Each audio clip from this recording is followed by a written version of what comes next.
बिस्मिल्लाहिर्रहमानिर्रहीम। अस्सलाम वालेकुम। सोबिया फूड अपडेट्स में आप सबको खुशामदीद। आज हम बनाने जा रहे हैं हरी चटनी, वो भी देसी स्टाइल में। जिसके लिए हमने लिया 1 कप दही, हाफ़ टी स्पून नमक, 1/4 टीस्पून काली मिर्च, 1 अदद हरी मिर्च, थोड़ा सा पुदीना, थोड़ा सा हरा धनिया। चलिए बनाना स्टार्ट करते हैं। सबसे पहले लेंगे कुंडी और डंडा, इसमें डालेंगे हरा धनिया,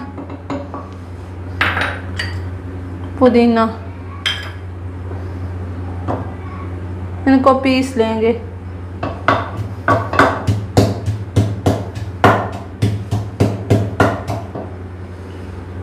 और साथ भी हरी मिर्च डाल देंगे। तीनों चीज़ें हमने अच्छी तरह पीस ली हैं। अभी हम इसमें दही शामिल करेंगे।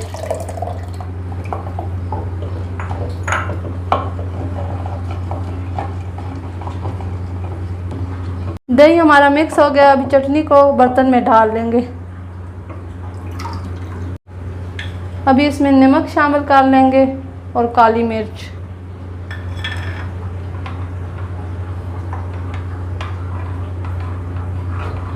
लीजिए, हमारी हरी चटनी तैयार है। अगर आपको मेरी ये वीडियो अच्छी लगी हो तो चैनल को लाइक और सब्सक्राइब करें।